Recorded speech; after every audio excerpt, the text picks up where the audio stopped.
আজকে সমাজে মুহাম্মদ রাসূলুল্লাহ থেকে দূরে সরানোর জন্য অনেক চক্রান্ত করতে লেগেছে, অনেকে পয়সা নিয়ে চক্রান্ত করেছে, অনেকে আলেমের নামে অনেকভাবে চক্রান্ত করতে লেগেছে। খবরদারিদের পাল্লায় পড়বেন না, কেননা কার্যকে ভুলে গেলে হবে না। কার্যের হলো তোমার আমার জন্য পথ প্রদর্শক।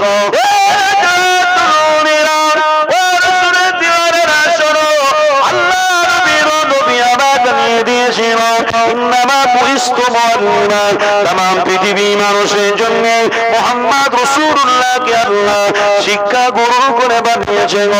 আমার রাসূলুল্লাহকে ধরো, তোমার আমার জীবন পরিবর্তন হয়ে যাবে। আমার রাসূলুল্লাহকে যদি না ধরো, তোমার আমার জীবন কোনোদিন পরিবর্তন হতে পারবে না।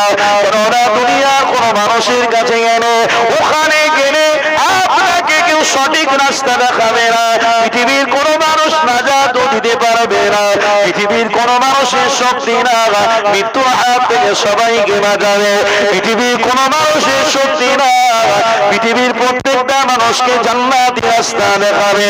এই যুবক জননীরা দেখিয়েছে তো দেখিয়েছে, মুহাম্মদ রাসূলুল্লাহ দেখিয়েছে।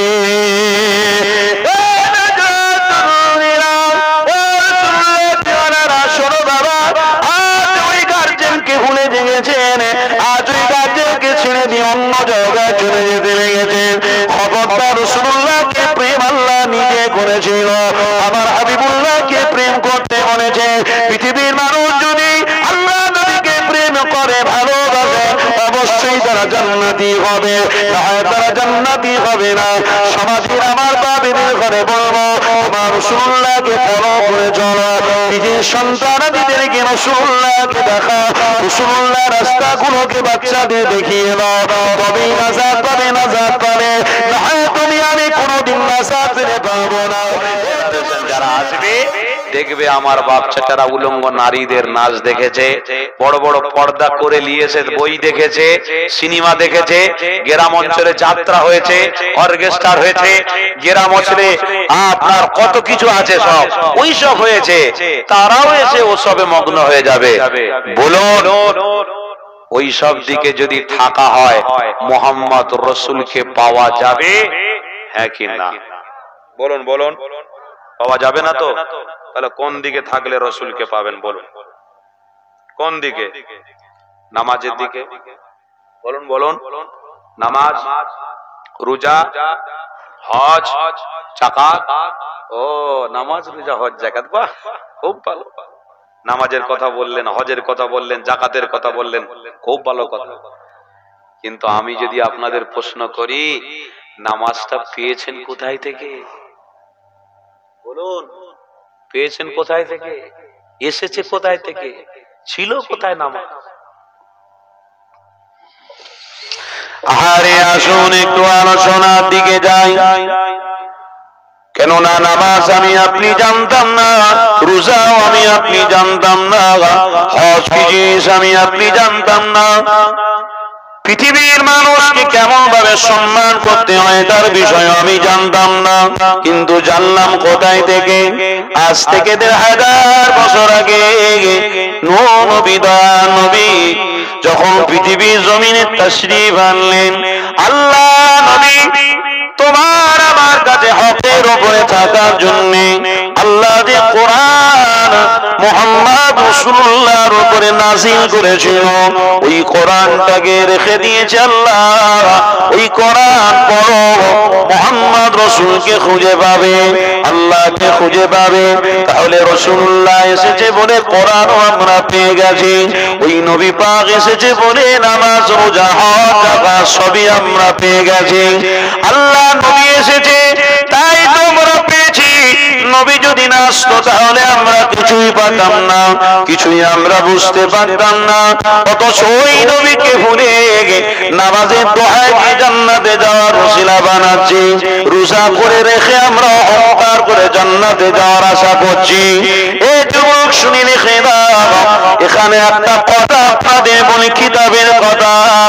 কেননা আল্লাহ নবী নবী দয়ার নবীকে তোমার আমার জন্য কতটা ভালোবাসা প্রয়োজন রয়েছে। কেননা নামাজ আল্লাহ ফরজ করেছে, রোজা আল্লাহ ফরজ করেছে, যাকাত আল্লাহ ফরজ করেছে। অবশ্যই ঠিকই কথা। এই শুনে রেখে দাও, মুহাম্মদ রাসূলুল্লাহকে ফলো করো, মুহাম্মদ রাসূলুল্লাহকে প্রেম করো। এটাও আল্লাহ তোমার আমার জন্য ফরজ বানিয়েছে। আর জোরে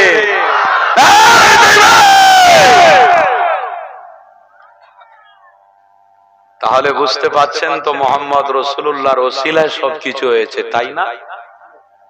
রসুলকে ভালোবাসা থেকে বিরত হচ্ছে কেন? বাপ মা দুজন পেয়েছি, তার ওসিলায় আমরা সন্তান হয়েছি। বুঝছেন না? আজকের ওস্তাদ পেয়েছি বলে আমি ছাত্র হতে পেরেছি, শিক্ষক পেয়েছি বলে আমি এডুকেট একজন শিক্ষিত হতে পেরেছি। যদি শিক্ষক না থাকতো আমাদের শিক্ষা হতো কি গো? বুঝছেন না? আর যদি আমরা নিজেরা দুনিয়ার জমিনে কোন একটা শিক্ষক দ্বারা পড়াশোনা করে আজ আমরা মূল্যবান একটা জায়গায় পৌঁছে গেছি, তারপরে আমরা ভাবছি আরে আমার শিক্ষক তো আমার থেকেও অনেক মূর্খ, কিছুই জানে না। এটা আপনার হক নয়, এটা আপনি মনে করবেন না। সর্বপ্রথম শিক্ষককে তো মনে রাখতে হবে, শিক্ষকের কথা তো চিন্তা করতে হবে। শিক্ষক যদি আলিমও পড়ায়, ওটা আমার শিক্ষক, ওটা আমার ওস্তাদ।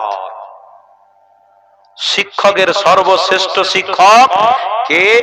ঘরের বাপ আর মা।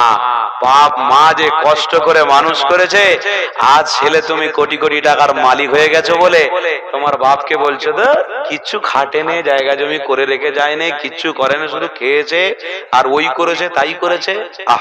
তুমি ছেলে একটু বড় হয়ে গেছো, টাকা ইনকাম করতে পারছো বলে আজকে তোমার মাকে বাপকে ওই রকম বলছো। ভুলে গেলে তুমি?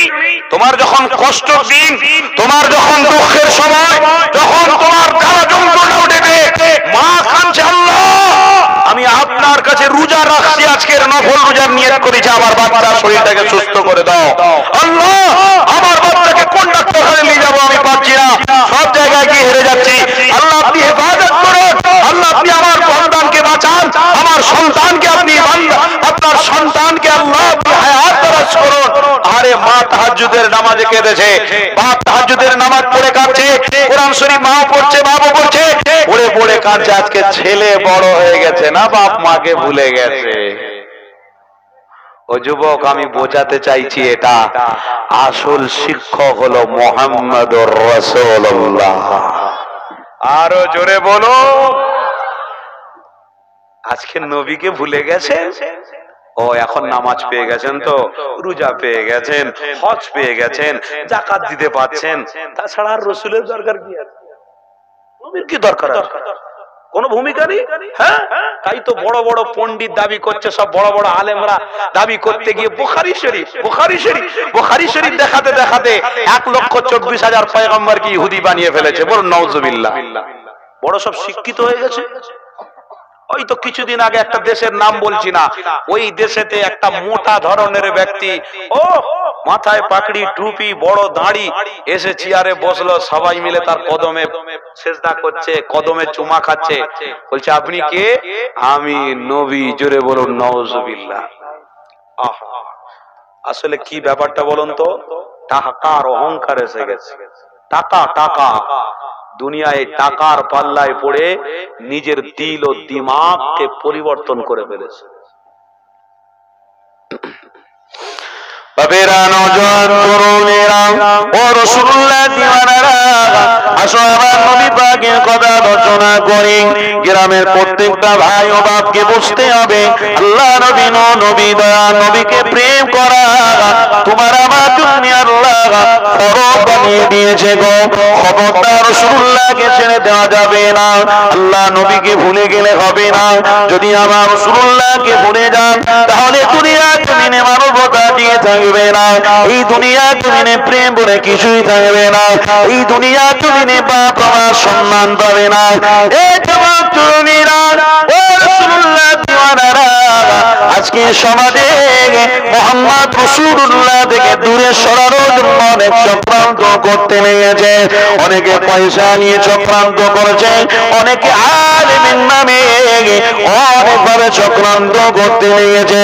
খবরদারিদের পাল্লায় পড়বেন না, কেননা গার্জেনকে ভুলে গেলে হবে না, গার্জেন হলো তোমার আমার জন্য পথ প্রদর্শক।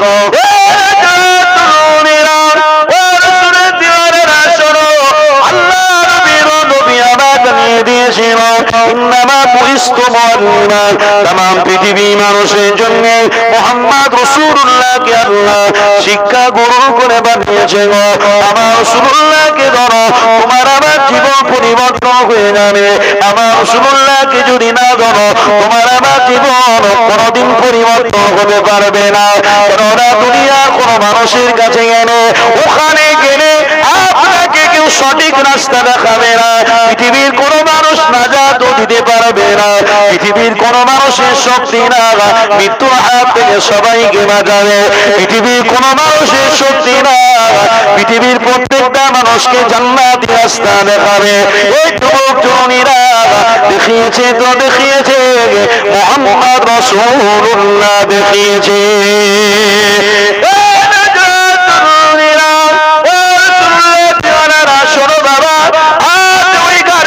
ভুলে জেগেছেন, আজ ওই গাছকে ছেড়ে দিয়ে অন্য জায়গায় চলে যেতে লেগেছেন। খবরদার, রাসূলুল্লাহকে প্রেম আল্লাহ নিজে করেছিল, আমার হাবিবুল্লাহকে প্রেম করতে বলেছে।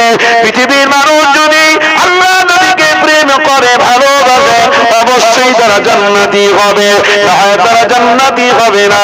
সমাজের আমার বাবেদের ঘরে বলবো, আমার রাসূলুল্লাহকে ফলো করে চলো, নিজের সন্তানাদিদেরকে রাসূলুল্লাহকে দেখা, রাসূলুল্লাহ রাস্তাগুলোকে বাচ্চাদের দেখিয়ে দাও, তবেই নাজাত পাবে, নাজাত পাবে।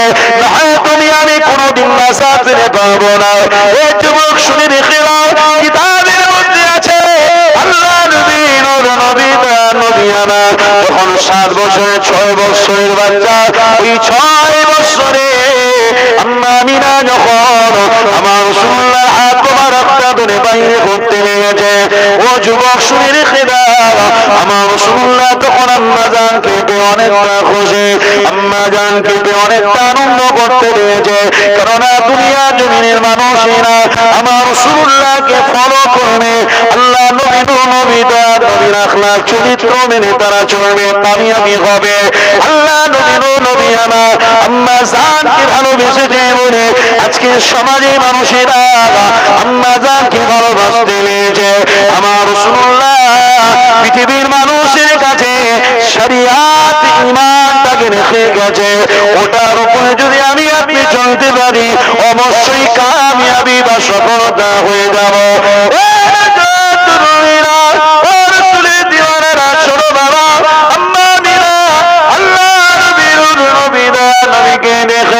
আল্লাহ নবীর আম্মা ঝরঝর করে কাঁদতে লেগেছে।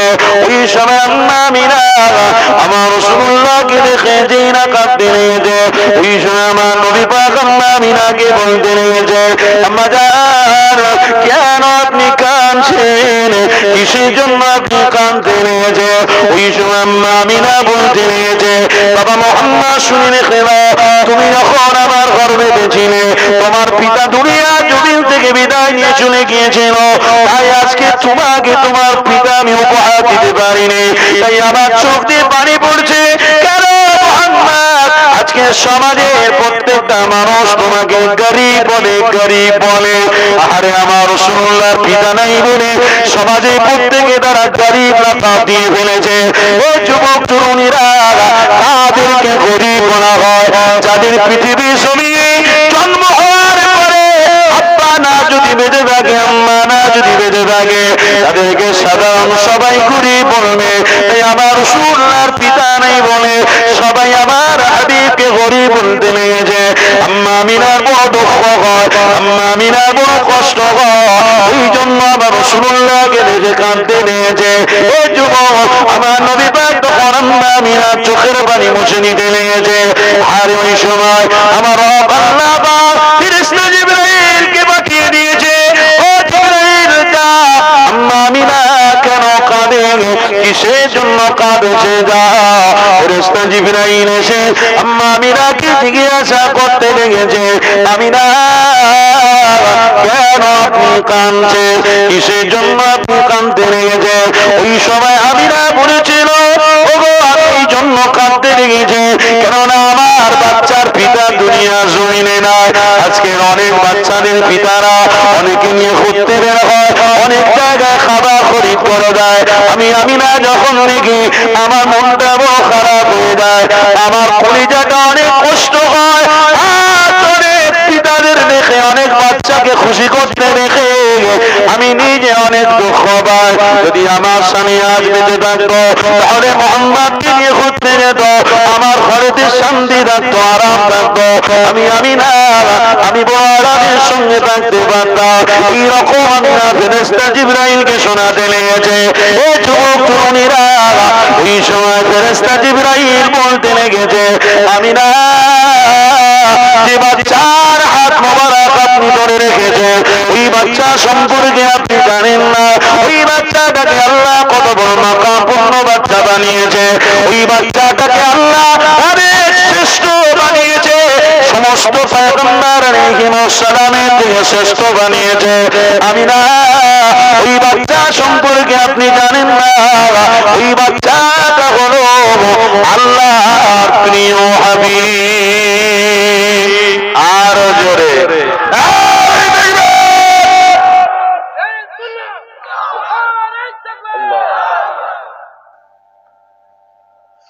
আজ সেই গার্জেনকে ভুলেছি আমরা।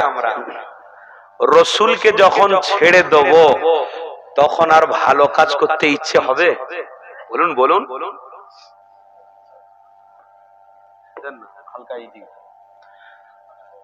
গার্জেন বিহীন কোন সন্তান যদি পথ চলে সে ভালো হবে বলে মনে হয়? বলুন বলুন। গার্জেন বিহীন, গার্জেন আছে অথচ গার্জেন ছেলেকে তেজ্য পুত্র করে দিয়েছে। আরে তেজ্য পুত্র করেছে কেন? এই জন্যই তো করেছে যে আমার ছেলে সমাজে এমন কাজ করেছে যেটা আমি প্রাধান্য দিতে পারছি না। কি গো, শুনছেন তো নাকি? বুঝতে পারছেন তো? অসুবিধা হচ্ছে আপনার? তাহলে গার্জেন বিহীন ছেলে যখন পথ চলবে তখন সে মন চাই জীবন কাটাবে। আজকে সমাজের ছেলেরা গার্জেন বিহীন হয়ে গেছে। আরে গার্জেন তোমার বাপ হতে পারে, তোমার মা হতে পারে, এটা 100% ঠিক কথা, কিন্তু তোমার গার্জেন হলো মুহাম্মদ রাসূলুল্লাহ। স্বয়ং আল্লাহ বলেছে যে মুহাম্মদ রাসূলকে ধরবে তার পথ হলো জান্নাতি পথ। জোরে বলে, যে মুহাম্মদ রাসূলকে ধরবে সেই যাবে জান্নাতে, যে মুহাম্মদ রাসূলকে ধরবে সে পাবে আল্লাহর দিদার, যে মুহাম্মদ রাসূলকে ধরবে সমাজ পরিবর্তন হয়ে যাবে। জোরে বলুন সুবহানাল্লাহ। আজ আসল গার্জেনকে আমরা ছেড়ে দিয়েছি, আসল গার্জেনকে আমরা ভুলতে বসেছি এক শ্রেণীর শয়তানের বিরোধিতা, এই পক্ষপাতী নিয়ে। কেন আজ থেকে 1500 বছর আগে নূহ নবী, দয়ার নবী আমার সাহাবাদের ঘরে বসিয়ে বলেছিল, বাবা সাহাবারা তোমাদের দুটো কথা বলি। কি গো, শুনছেন তো নাকি? কটা কথা? দুটো কথা। আল্লাহ নবী সাহাবারা সব বসে চুপটি মেরে রয়েছেন। নবী আমার বলছেন দুটো কথা। কি? এক হলো শয়তানের বিরুদ্ধে যুদ্ধ করতে হবে, আর দ্বিতীয় যতই যাই আস হোক না কেন মুহাম্মদ রাসূলকে ধরে রাখতে হবে। শয়তানের বিরুদ্ধে কারা কারা যুদ্ধ করেছে? অথচ নবী আমার বলছেন ইন্না শাইতানা লিল ইনসানি আদুউম মুবিন। বাবা সাহাবারা তোমরা পারবে, দুটো কাজ করতে পারবে? আল্লাহ নবীর প্রেমিক সাহাবারা বলেছিল, ওই বাবা তোমরা দাঁড়িয়ে আছো কেন? ওখানে বসো বসো, ওখানে দাঁড়িয়ে থেকো না। ওখানে দাঁড়ানো আর জান্নাতের দরওয়াজার কাছে দাঁড়ানো সমান হয়ে যাবে। খবরদার, চলে এসো জান্নাতের ভিতরে। এখানে বসলে আল্লাহর জান্নাতে যাওয়া যাবে, আশা করা যায়। আর এখান থেকে যদি অনেক দূরে থাকি তাহলে ওই জান্নাত দেখতে হবে, ঢোকা আর হবে না, দেখতে হবে। কেন এত সুন্দর মাহফিল আজ এই গ্রামের প্রত্যেকটা বাপ আর মাকে খুশি হওয়ার দরকার, ছেলেদের খুশি হওয়ার দরকার। এত সুন্দর মাহফিল আজকের গ্রামে হচ্ছে, বলুন আলহামদুলিল্লাহ। কি গো বলুন, মন দিয়ে বলুন, দিল দিয়ে বলুন, ভালো লাগছে না? বলুন ভালো করে বলুন। এই যে ইমানি মাহফিলে সব এসে বসেছেন, বলুন ভালো লাগছে না? এই হুজুররা এই কথাটা বলে, তবু হুজুরের বিরোধিতা। কে আপনাদেরকে সঠিক রাস্তা দেখাবে? কে আম্বানি, আদানি, পয়সাওয়ালা, টাকাওয়ালা? কেউ আপনাদের সঠিক রাস্তা দেখাবে না। দেখাবে তো আপনাদের এই ইমাম দেখাবে, দেখাবে ওলামা হযরতরা দেখাবে। এরাই সঠিক পথ দেখাবে, এরাই আবার সমাজের মানুষকে ভালো রাস্তা দেখানোর জন্য অনেক হাদিস কোরআন দিয়ে কথা বলবে। আবার এই সমাজের কিছু মানুষরা উঠে হুজুরকে ঢিল মারবে, কেউ আবার হুজুরকে গালি দেবে, কেউ আবার হুজুরকে মারবে। কেন ভাই? হুজুররা অন্যায় করলো, আপনারা এই মাহফিলে আসলে আপনাদের তো লাভ। কথা ঠিক না? কি গো বুঝতে পারছেন না? আপনারা এই মাহফিলে আসলে আপনাদের লাভ নয়, আপনাদের ঘরে লাভের জন্য ডাকছি যে আসুন। চোখটা বন্ধ হয়ে গেলে সেখান থেকে শুরু হবে ইয়াউমাল কিয়ামত পর্যন্ত শুধু শান্তি আর শান্তি। জোরে বলুন সুবহানাল্লাহ। আর যদি দুনিয়ার জমিনে আপনারা খারাপ কিছু করে যান, শয়তানের পক্ষপাতী নেন, তাহলে আপনার মৃত্যু হবে আর কবর থেকে বাজ পড়া শুরু হবে পুরো কিয়ামত পর্যন্ত। শুধু মার আর মার হবে, আর কিছু নয়। আমরা প্রকাশ্য এখন দেখছি সোশ্যাল নেটওয়ার্কে, কি কবরে লাশ রেখে দিয়ে চলে আসার পরে কবরের ভিতর থেকে আগুন বেরোচ্ছে, কোন জায়গায় দেখছি আবার ধোঁয়া বেরোচ্ছে, কোন জায়গায় দেখছি মুর্দা উঠেছে কথা বলছে। সবাই গিয়ে শুনছে কবরে কান দিয়ে, কিন্তু কবর খোলার ক্ষমতা কারণ নেই। আরে বাবেরা শোনো, এখন অনেক কিছু ঘটনা দেখতে পাচ্ছেন। কেন আখেরি জামানা, শেষ জামানাতে অনেক ঘটনা চোখে দেখতে পাচ্ছি, কিন্তু ঈমান মজবুত করতে পারছি না, ঈমান ঠিক করতে পারছি না। টলমল হচ্ছে। কচু পাতার উপরে পানি পড়লে যেমন টলমল করে, সেই রকম ঈমানটাও টলমল হয়ে গেছে যুবক। তাই আপনাদেরকে বলছি যে মাহফিলে আসা ঈমানই দায়িত্ব, নাজাতের রাস্তা, এটাই আসলে আপনার লাভ। কেন? আপনি মুহাম্মদ রাসূলের উপরে দরুদ পড়েছেন, আপনি ধন্য হয়ে গেছেন। আর জোরে এই দরুদটা পড়ার সুযোগ পাওয়ার পরেও অনেকে আসতে পারে না আল্লাহর তরফ থেকে। তারা আসতে পারে না কেন? তাদের হাত পড়ে গেছে, তাদের পা পড়ে গেছে, কেউ হয়তো কিডনি খারাপ, কেউ সুগার, ডায়াবেটিস পড়ে আছে বাড়িতে, আসতে পারছে না, মাইকের আওয়াজ শুনছে, চোখ দিয়ে পানি পড়ছে টপ টপ করে। আল্লাহ, আজকে যদি আমার শরীর সুস্থ থাকতো, আমি অনেক গুনাহ করে ফেলেছি, ওই জায়গায় গিয়ে একটু বসতাম। আল্লাহ, নাতিকে বলছে বাবা একটু নিয়ে চল না, ধর না না না না সেলাইন চলছে, খবরদার নয়। ছেলেকে বলছে বাবা আমার মনটা কাঁদছে, একটু ওখানে নিয়ে চল না, আমি নবীর উপরে একটু দরুদ পড়বো, জিকির করব, আমার ভালো লাগছে না। ও, যখন আপনার শরীর ঠিক ছিল তখন আপনার কোনো দিকে ধ্যান ছিল না, এখন সুগার হয়ে গেছে, এখন কিডনি খারাপ হয়ে গেছে, এখন শরীর অসুস্থ হয়ে গেছে, বিছানা সহ্য হয়ে গেছেন, এখন বলছেন আল্লাহ আল্লাহ আল্লাহ আল্লাহ। অবশ্যই আল্লাহ সুস্থকে ভালো বানাতে পারে, ভালোকে আবার সুস্থ বানাতে পারে। কথা ঠিক না আমার বাবেরা ভাইয়েরা? আজকে সুযোগ পেয়েছি যখন, মাহফিলটাতে আমরা আসবো, বসবো, আল্লাহর কাছে দোয়া চাইবো। হতে পারে এই রাস্তায় থাকার ওসিলায় আল্লাহ জান্নাতি বানিয়ে দিতে পারে।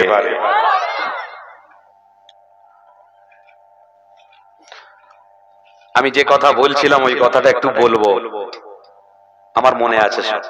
আসুন তো একটু মহব্বতে দরুদ শরীফ। আল্লাহুম্মা সাল্লি আলা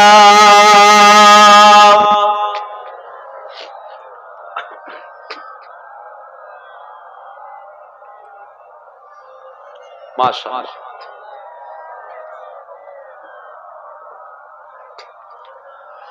छोड़ फिक्र दुनिया की, चल मदीने चलते हैं।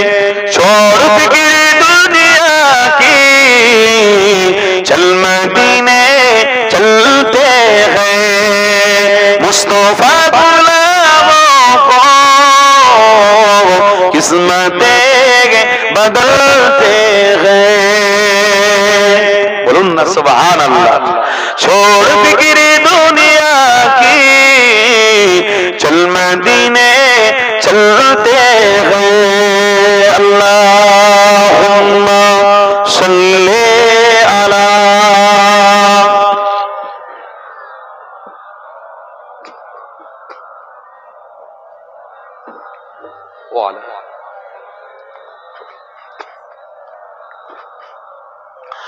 रहमतों की चादर के सर पे साए चलते हैं।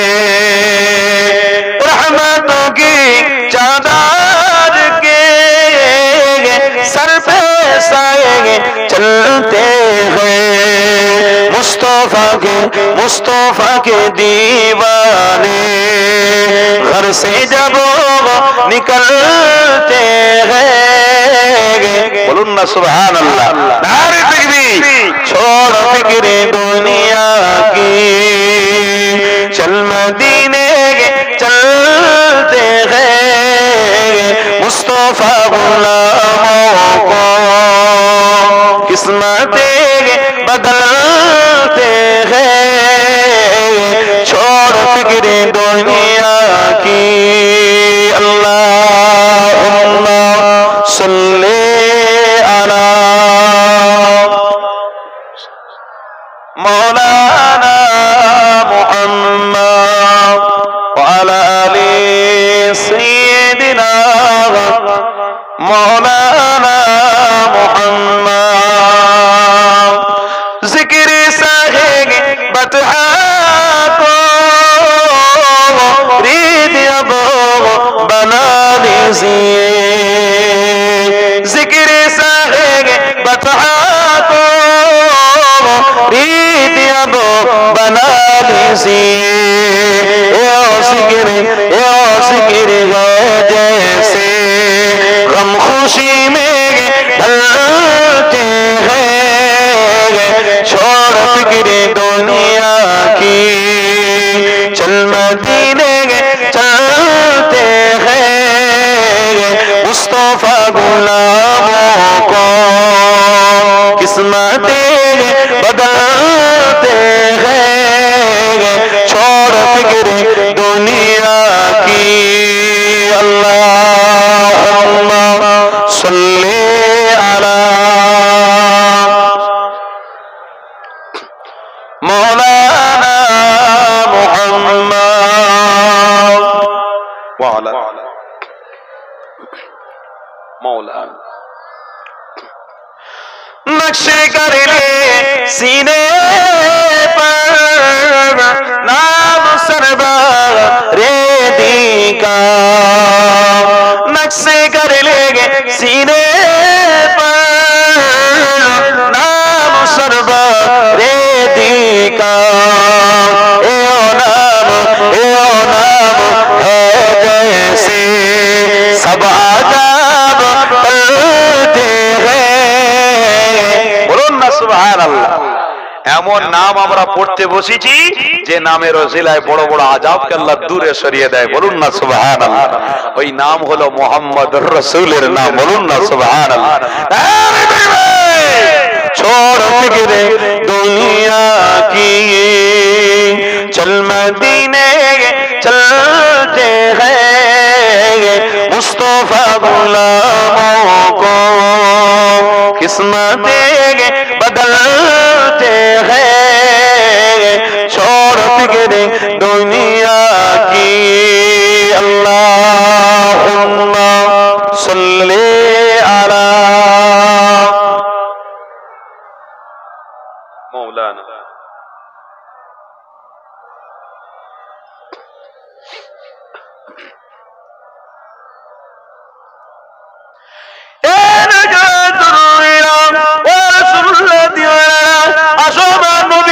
কথা বলেছিল, ওই দুটো কথা আপনাদের ঘরে শুনিয়ে দিই। আল্লাহ নবী আমার সাহাবাদের ঘরে বলেছিল, বাবা সাহাবারা শুনে রেখে নাও, তোমরা শয়তানের পক্ষপাতী নিতে যাও না, নবীকে প্রেম করতে যাও।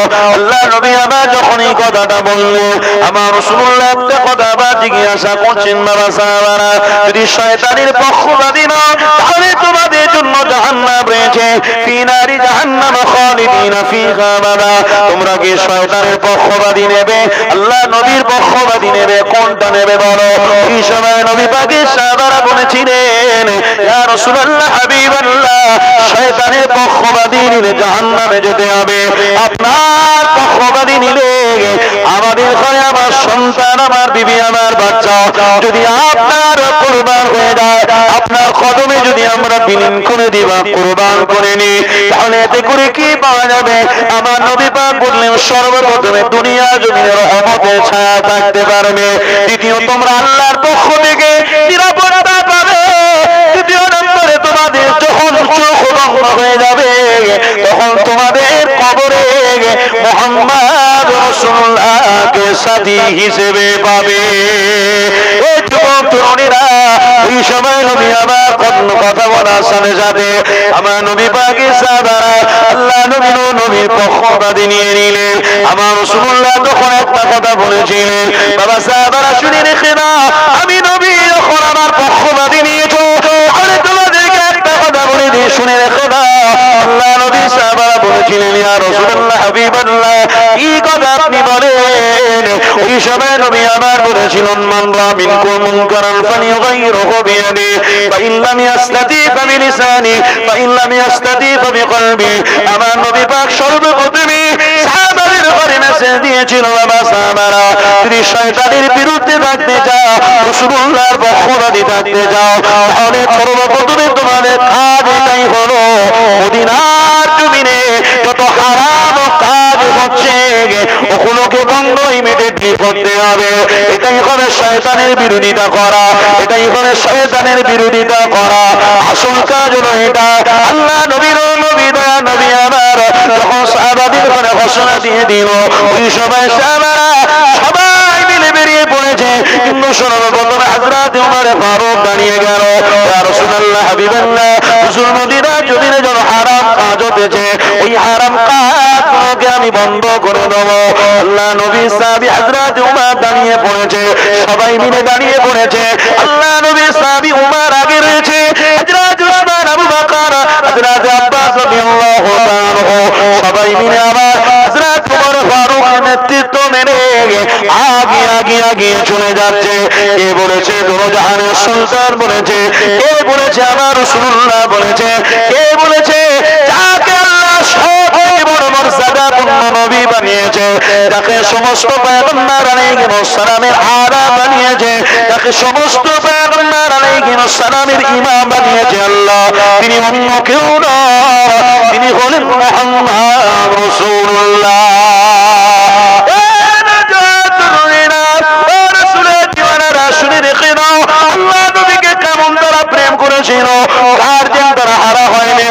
আজকে সমাজে আমরা রাসূলুল্লাহকে ছেড়ে দিয়েছি, আল্লাহর কত বাঁচতে লেগেছে, হাবিবুল্লাহকে ছেড়ে দেওয়ার কারণে আজকে বড় বড় মুসিবতের উপর দিয়ে চলতে হচ্ছে। আজকে আমার রাসূলুল্লাহকে ছাড়ার জন্য বাপ মাকে সম্মানের পাত্রদের সরে যেতে হয়েছে। আজকে রাসূল হারা হওয়ার জন্য উলামা হযরতের ঘরে অপমান করা হচ্ছে। তোমার আসল গার্জিয়ান হলো মুহাম্মদ রাসূলুল্লাহ, তোমার গার্জিয়ানকে তুমি ধরো, তাহলে সমাজে আবার ন্যায় প্রতিষ্ঠিত হয়ে যাবে। তোমার গার্জিয়ানকে তুমি ধরে রাখো, সমাজে আবার নীতি প্রতিষ্ঠিত হবে। তোমার গার্জিয়ান মুহাম্মদ রাসূলুল্লাহ, তুমি মুহাম্মদ রাসূলুল্লাহকে ধরে রাখো, তাহলে সমাজে বাপ মা যেমন সন্তানের কাছ থেকে ইজ্জত সম্মান পেত, ওই রকম সম্মান, ওই রকম ইজ্জত তারা দিতে থাকবে। যদি রাসূল হারা হয়ে যাও, নবীকে যদি ছেড়ে দাও, তাহলে তোমাদের মধ্যে সম্মান, প্রেম, ভালোবাসা কিছুই আর থাকবে না। এই যুবক তরুণীরা, শোনো, এদিকে মনোযোগ দাও, যে কথা বলছি বড় গুরুত্বপূর্ণ কথা। কারণ আজকে সমাজে শয়তানদের জয় হতে লেগেছে। আজকে সমাজে মুহাম্মদ রাসূলুল্লাহ সুন্নাত গুলোকে দাফন দিতে লেগেছে। আজকে সমাজে প্রত্যেকটা বাড়িতে গিয়ে দেখো, শান্তি বলে আর কিছুই না। স্বামী আর স্ত্রী মারামারি, বাপ বেটায় মারামারি, শ্বশুর জামাই মারামারি লেগে গেছে। এই কারণে গার্জিয়ানকে তুমি ছাড়তে শুরু করেছো। আজকে সমাজে অনেক ওলামা বেরিয়ে পড়েছে, গার্জিয়ান আপনাকে আমাকে বানাতে লেগেছে। গার্জেন হলো মুহাম্মদ রাসূলুল্লাহ। এই গার্জেনকে আমাকে আপনাকে দূরে সরাতে লেগেছে। এই গার্জেন থেকে আপনাকে আমাকে অনেক দূরত্ব বজায় রাখতে লেগেছে। কেউ আবার পয়সা দিয়ে রাখছে, কেউ আবার জমি জায়গা এইরকম করে লোভ লালসা দিয়ে আপনাকে মুহাম্মদ রাসূলকে দূরত্ব বজায় করাতে। খবরদার আমার রাসূলুল্লাহকে ভুলে গেলে হবে না। খাওয়া যদি এক বেলা হয় তাও মুহাম্মদ রাসূলুল্লাহকে ধরে রাখো, আর খাওয়া যদি এক বেলা না হয় তবু মুহাম্মদ রাসূলকে ধরে রাখবে। কেননা মুহাম্মদ রাসূলুল্লাহ তোমার আমার জন্য শাফাআতকারী হবে। মুহাম্মদ রাসূলুল্লাহ আপনাকে আমাকে জান্নাতে নিয়ে যাবে। মুহাম্মদ রাসূলুল্লাহ আল্লাহর কাছে আপনার আমার জন্য সুপারিশই করবে। শুনে রেখে নাও, গল্প বলছি না গো, বুখারী শরীফের কিতাবের মধ্যে আছে আল্লাহ নবী নবী আমার একমাত্র নবী যিনি আল্লাহর সাথে কথা বলার ক্ষমতা রাখে। কোন নবী আল্লাহর সঙ্গে কথা বলার পাওয়ার শক্তি লাগবে না। মুহাম্মদ রাসূলুল্লাহ ছাড়া আল্লাহর কাছে মুহাম্মদ রাসূলই কথা বলবে। মুহাম্মদ রাসূলুল্লাহ যদি আমার আপনার জন্য কথা বলে অবশ্যই আমরা আল্লাহ বাদে জান্নাতি হয়ে যাব। আরো জোরে বলো ওই যুবক তরুণীরা, আজ মুহাম্মদ রাসূলুল্লাহকে ভুলে বসেছি গো, আমার রাসূলুল্লাহকে ছেড়ে দিতে লেগেছি গো। আসলকে চিনতে না পেরে আজ নকলের পিছনে পিছনে ঘুরছি। এই যুবক তরুণীরা শুনে রেখে নাও, আল্লাহ নবী নবী আমার তেনাদের প্রেমিক সাহাবারা সবাই মিলে বের হয়েছে হারামটাকে বন্ধ করতে। আরে মদিনার জমিনে সব হারামটাকে বন্ধ করে দেওয়ার জন্য নবী নিয়ে বলে ফেলেছে। মুহাম্মদ রাসূলুল্লাহর প্রেমিক সাহাবারা সবাই মিলে বেরিয়ে পড়েছে মদিনার অলিতে গলিতে ঘুরে ঘুরে যেখানে মদ রয়েছে ওই মদের ঠেকগুলোকে তারা বন্ধ করতে লেগেছে। নবী আমার বলেছে, সুলতান আমার বলেছে মদগুলোকে বন্ধ করে দাও, কেননা ফি সাকাকিল মদিনা, মদিনার জমিনে যে হারাম রয়েছে এটা হলো শয়তানের জয়। এটাকে তোমরা বন্ধ করতে পারলে তাহলে মুহাম্মদ রাসূলকে হাকিকাতে তোমরা প্রেম করো, তাহলে তোমরা রাসূলুল্লাহকে প্রেম করতে পারবে না। কেননা শয়তান বারবার অনেকভাবে পরিকল্পনা করে মুহাম্মদ রাসূল থেকে তোমায় আমায় দূরত্ব বজায় রাখাবে। শোনো, আল্লাহ নবীর প্রেমিক কেমন ছিল, নবী পাকের আশিক কেমন ছিল। নূর নবী দা নবীর আশিকরা বেরিয়ে সবার কাছে যখন বলেছে সবাই এক বাক্যে শুনে নিয়েছে। কে বলেছে?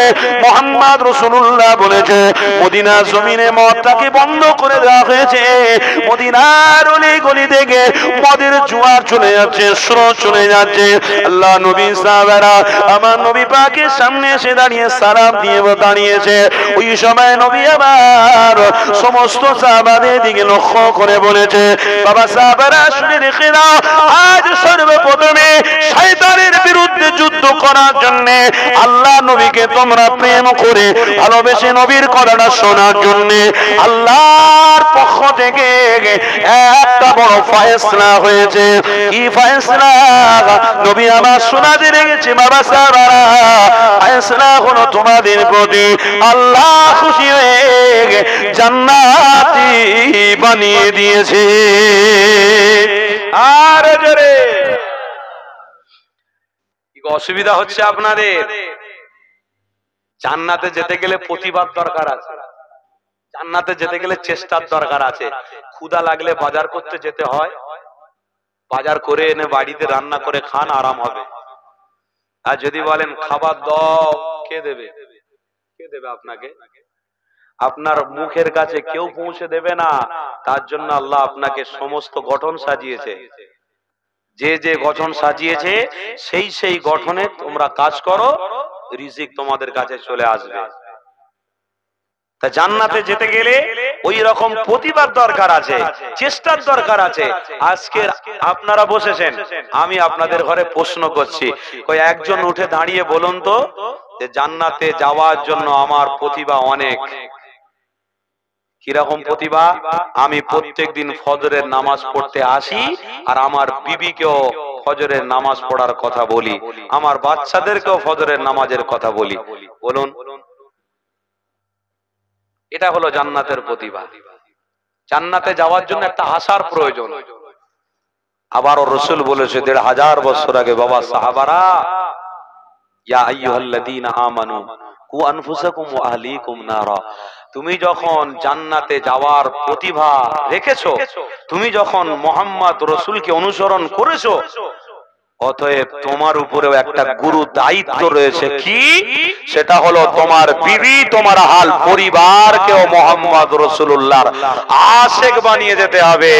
এটা যদি তুমি করতে পারো তাহলে তুমি কামিয়াবি হয়ে গেলে। কবরে শুয়ে থাকবে, তারা হাত তুলবে, কবরে সওয়াব চলে যাবে। না হয় আজকের কেউ যদি মনে করে আমি একা নামাজ পড়বো, কেউ যদি বলে আমি ইমানি মাহফিলে একা আসবো, আমার বাচ্চাকে বলার দরকার নেই, আমার সন্তানকে বলার দরকার নেই। আরে ভাই, এটা তো ভালো কাজ, এটা তো খারাপ কাজ না, এটা তো আমলের জায়গা। এই যে আপনারা বসে আছেন, আমল হচ্ছে না? হচ্ছে না? কি গো, এই আমলের জায়গায় আপনি একা আসছেন, আপনার ছেলেদেরকে বলেছেন প্রতিভা কই, চেষ্টা কই, যেতে হয় যাই, মাথায় টুপি দিতে হয় দিই, পাঞ্জাবি পরতে হয় পরি, এটাই প্রতিভা না? শুধু এটাই প্রতিভা? পেটের জ্বালায় ইনকাম করে ঘুরবো আর আনন্দ ফুর্তি করবো, খাবো আর বউ বাচ্চাদের ঘরে টাকা সম্পদ জোগাড় করে দিয়ে বাস আমি মরে যাব, এটাই প্রতিভা নাকি? জায়গা জমি সব কিছু আপনি করে আপনার বিবি বাচ্চার জন্য রেখে আপনার চোখ বন্ধ হয়ে গেল, লাভ কি হলো? লাভ কিছু নয়। আপনার চোখ বন্ধ হওয়ার সাথে সাথে আপনার 5 ছেলে নিজেদের ভিতরে গন্ডগোল মারামারি শুরু করে দিল। আপনার চোখটা বন্ধ হওয়ার অপেক্ষায় ছিল। মেজো ভাই বড় ভাইকে বলছে, এ বড় ভাই, ওই জমিটা আমার আব্বা আমাকে কিন্তু দিয়েছে, আমি বলে দিয়েছে কানে কানে যে ওই জমিটায় কেউ যেন না আসে। বড় ভাই বলছে চামড়া তুলে দেবো, আমাকেও আমার বাপ বলেছে। লাও, মেজো আর বড়র মধ্যে ঝামেলা শুরু হয়ে গেছে। ছোটটা বলছে, হ্যাঁ আমরা শুনেছি হুজুররাও বলেছে ছোটদের হক বেশি, তোরা দুজন ঝামেলা করছো কেন? বাড়িটাও আমার দরকার, ওই জায়গাটা আমার দরকার। এরা দুই ভাই এক হয়ে আবার ছোটকে মারতে শুরু করেছে। এই তো হচ্ছে। কি গো, কথা শুনছেন তো নাকি? এই তো হচ্ছে। তাহলে চোখ বন্ধ হওয়া, এদিকে মারামারি শুরু হওয়া, তা আপনি কার জন্য কি করছেন? ওয়াউলাদুকুম ওয়াল ফিতনা, কার জন্য কি করছেন? একবারও আপনি চিন্তা করে দেখেছেন যে আমি খাচ্ছি আমার বিবিকে ভালো রাখবো বলে, আমার বাচ্চা ভালো থাকবে বলে? একবার কি আপনি চিন্তা করেছেন যে আমার এই খাটুনির টাকাটা আমি কাফনে করে নিয়ে যাব, সাথে করে নিয়ে যাব, সাথে করে কবরে যাব, টাকা নিয়ে ফেরেশতাদের দেব, ফেরেশতারা সব এই পয়সাতে ঠান্ডা হয়ে যাবে, আমি জান্নাতে চলে যাব। জোরে বলুন নাউজুবিল্লাহ। তাহলে আপনার প্রতিভা কি থাকবে? আপনার প্রতিভা এটাই থাকার দরকার, ওয়ালা লা খাউফুন আলাইহিম ওয়ালা হুম ইয়াহজানুন,